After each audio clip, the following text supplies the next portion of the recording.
लानायनि गेजेरजों मोनसे गेवलां मेल खुंदों आरो बे गेवलां मेलाव आं बाहागो लाफानो मोननानै जोबोद गोजोनग्लायनाय मोनदों। जथेस्थ' रायजो राजानि अनसायनाय आरो हेफाजाबनि गेजेरजों बे जथुम्माया बे थान्दै जख'न्थाय बा गेवलां मेला जाफुंबाय आरो बे गेवलां मेलनि गेजेरजोंनो जोङो भारत सरकार आसाम सरकार आरो जेनाखि जोंनि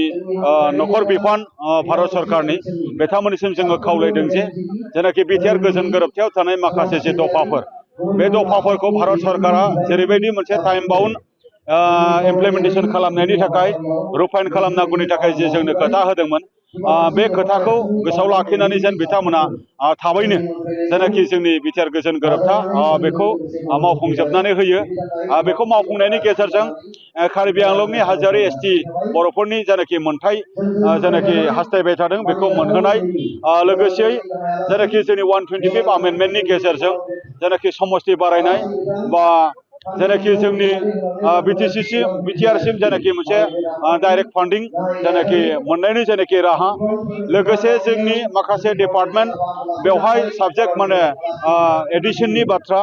आरो बेवहाय माखासे अनुस्थान प्रतिष्ठान गायसननायनि बाथ्रा लोगोसे जे जोंनि सागानगिरि आफादनि दैदेनगिरि बिथांमोना माखासे दिनैसिम जोबथेसालियाव दङ बिथांमोनखौ जोबथेसालिनिफ्राय उदां खालामनाय बे बाथ्राफोरखौ जोङो दिनै बुंदों। लोगोसे दिनै 6.3नि गेजेरजों जेनाखि भेन्सार स्कुल आरो कलेजखौ प्राइभेटाइज खालामनायनि बाथ्रा बे बाथ्राफोरखौ जों आसाम सरकार आरो भारत सरकार आरो जेनाखि लकेल गभर्नमेन्ट जेनाखि काउन्सिल बिथांमोनखौबो जोङो खावलायदों जे बिथांमोना थाबैनो बिथांमोना बेखिनिखौ मावफुङो। बेजोंनो लोगोसे दिनै जोङो बर' हारि गेरेमसा दानांगौनि थाखाय दुलाराय बर' फरायसा आफादा आथिखालाव जे खामानिफोरखौ दिनै मावबाय थादों रायजो राजाफोरजों गुवार आरो गेबेङै बेखौ जोङो रायलायदों जे हारिमु बिथिङै बे समायना रमायना हारिमु थानाय बर' हारि आरो बे जेनाखि समायना रमायना राव थानाय बिजों थानाय जेनाखि हारि बेखौ जोङो जोंनि गेजेराव सांग्रांथिजों लोगोसे जोंनि गेजेराव गावजों गाव अनसायलायनाय आरो गावजों गाव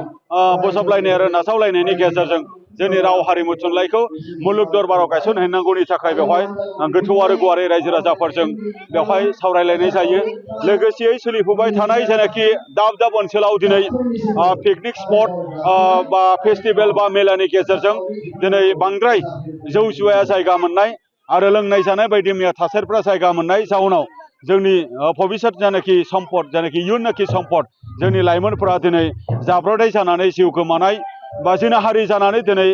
बुथार जानाय बायदि मैया थासारिजों मोगा मोगि जानांनाय थासारिफोरखौ जोङो नुबाय थादों। दा बेखौ आसाम सरकार काउन्सिल सरकार बिथांमोना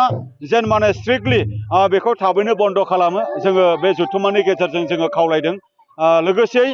बेखौनो जोङो खावलायदों जे जोंनि ओनसोलफोरखौ दिनै जुवानि उदां आरो निसानि उदां खालामनायनि गेजेरजों लोगोसे उन्दै बैसोआव हाबा जानायनि उदां खालामनायनि गेजेरजों ओनसोल आरो हारिखौ जौगाहोनांगौनि थाखाय जोंनि प्रसासन बा जोंनि खुंगिरि बिथांमोना खामानि मावनांगौ आरो सिभिल अर्गेनाइजेसन बा सिभिल ससाइटि बिथांमोनखौ मोजां लामाथिं दैदेनलांनांगौनि थाखाय बिथांमोना मोनसे डाइरेक्सननि मोनसे पजिटिभ मेसेजफोरखौ जेन बिथांमोना फैबाय थानाय समाव होयो बेखिनि बाथ्राखौ जोङो दिनै नैबे गेवलां मेलनि गेजेरजों जोङो गुवार आरो गेबेङै जोङो सावरायलायनाय जायो। गोजोन्थों। दिनै मिरु एबसुनि 58थि जेनाखि थान्दै जख'न्थाय जे जथुम्माखौ जे थान्दै जख'न्थायखौ उदालगुरि जिल्लानिनो जों दिनै टंला कलेजनि गेलेग्रा फोथाराव जे खुंफुंनो लानाय बायदि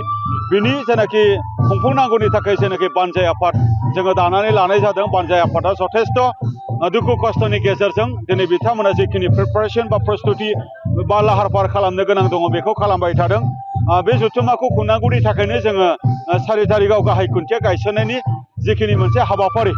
बे हाबाफारिखौ जोङो लाखिदों। बेनि उनाव जेनाखि जोंनि जथुम्मानि गुबै जेनाखि फुल सुइं जेनाखि हाबाफारि बे हाबाफारिफोरखौ जोङो डिपार्टमेन्ट वाइजआव जोङो गोख्रोङै जोङो लांनो हागोन आरो जेनाखि जोंनि थिखानाय जेनाखि फेब्रुवारि दाननि 5, 6, 7 जेनाखि जोंनि जथुम्मा जानो गोनां बेखौ जोङो बयनिबो अनसायनाय आरो मददनि गेजेरजों जोङो जाफुंहोनो हागोन आरो खावलायगोनां